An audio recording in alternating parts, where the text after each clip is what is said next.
Make some noise for Purva, y'all.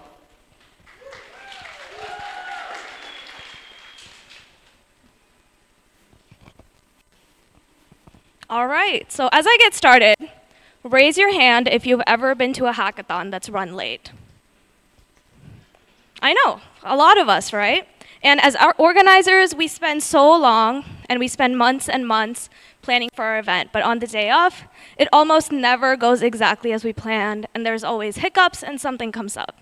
So the same thing happened at the last event I planned. There were way too many hiccups, so I'm just gonna talk through some of the stories of what happened and how we dealt with all the problems. So my name is Purva. I was the co-director of Hack Utility last year. To give you a little bit more context, we had almost 1,100 hackers, and we were like a 24-hour event over the weekend. And this is more of a general overview of some of the big events that we had throughout the hackathon. And here are the events where something went wrong. Right? So let's get into a story time of what exactly happened. I'm sure y'all are curious. So the first situation came up when we had just wrapped up opening ceremony. We redirected hackers from the opening ceremony to form lunch lines where we were distributing lunch. So they were, just imagine 1,000 hackers waiting in line to get their food outside. And there were workshops about to start, so we had to get the meals distributed as soon as we possibly could. But when we were ready to start giving out food, we realized that our in-house built system that we used to check in hackers as they get their meals was not working. So what did we do in that situation? First, we tried to see if there was any way we could troubleshoot and debug the system to see if there was like a quick fix that could get the system back up, and we'd be able to move on just fine and dandy. But however, there were around like 15 minutes went by, and we weren't able to get anything up, so we decided to start manually marking all of the hacker badges as they got food instead of actually scanning them in, to avoid having even further delays and to make sure that we would be able to get the next event started on time. What we learned from this was to always have a backup plan for any technology that you're planning to use, a sort of manual quick solution, whether it's an Excel sheet or just like marking badges, so that if something goes wrong, you can back up to that.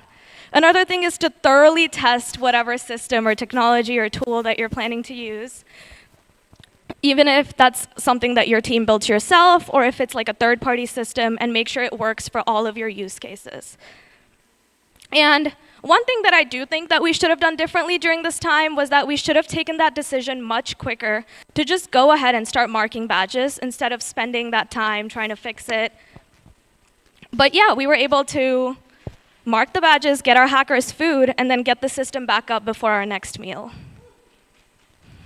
All right, so after that, Saturday night rolled around. We did dinner, and then we were setting up to distribute our midnight snack around like 11 p.m., and that's just when a hacker came up to us and notified us about an issue about the behavior of a certain sponsor. Now, this was a very sensitive situation because as organizers, our events are entirely funded by our sponsors. So it's very tough navigating issues between a sponsor, and you want to make sure that the situation is properly handled so that it doesn't happen again, as well as you have to maintain proper communication and relationship with that sponsor so that they come back again next year, but don't repeat the same thing, right? So in this situation, the first thing we did was inform our MLH representative, Maria, who was there on site, and we let her properly deal with it based on whatever the MLH protocol it was. And this was great because MLH handled communication with the hacker and the main representative from that company, even weeks after the event, to ensure that that situation had properly been dealt with. And it's always great to know that we have MLH at our events, whether it's your coaches or the community managers who are there to help you when such tough situations arise. So you can always count on them. And some of our takeaways from this were to have a designated room or an area with privacy that can be used when such situations come up when you need to discuss something, whether it's among your team, whether it's with the hacker or anyone else privately, as well as to have a clear escalation policy of who someone on the organizer team goes to when there's problems and how exactly they communicate, whether it's Discord, Slack, or just through text messaging. Now, we wrapped up Saturday, and then Sunday rolled around. projects had just been submitted, and hackers were waiting for lunch, and judging was set to begin right after, right? And we realized that our food vendor was running late with around half of the meals. So in situations like these sometimes, there's nothing that you can do to actually fix the problem itself, but you just have to handle it in the best way possible, and while also like maximizing hacker experience at the same time. So what we did was we started distributing the meals that we already had. And once those ran out, we appropriately communicated with the hackers and let them know that we're running late, let them know how long to expect the delay for. And as we waited, we also put out snacks and drinks for those that hadn't gotten their meals, just to make sure our hackers weren't absolutely starving in those 30-ish minutes that the food was late. And once the food arrived, we immediately gave it out and started judging after. So when we made our schedule initially, we scheduled judging for a little bit longer than what it should have taken to judge all the projects appropriately, just so that if there were some delays, we could still end judging on time and move on with the rest of the ceremony as scheduled. So the only reason we were able to recover from this was that we had Slack built into our schedule to account for any delays that come up. And believe it or not, it doesn't end there. Once judging started on Sunday, we had actual hacker trouble. And I don't mean hacker as in our participants. I mean, someone took the word hackathon a little too literally, and they were trying to hack into our judging system by trying to guess our judge credentials. I know. Now, this was something that we could have never, ever, ever anticipated, right? So what did we do? We decided to pause judging in that moment as soon as we realized that this was happening. To the hackers, we framed it as a snack break, and we started immediately giving out snacks and water in all the different rooms. And on our side, we worked on troubleshooting the issue. We reset the judging credentials and made sure the judges were aware and got them their new credentials set up. And around 20-ish minutes later, 20 to 30 minutes later, we started judging again. And at this time, thankfully, the hacker didn't try and hack us again. So with the previous delays and this second delay within judging itself, we realized that judging can no longer finish on time.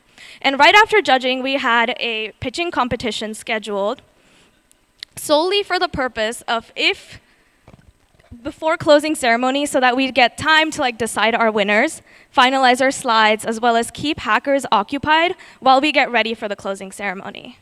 Now, we decided to just go ahead and cancel this pitching competition and use that time instead to finish judging, so that we could make sure that every single team that was presenting had the appropriate time to meet with our judges.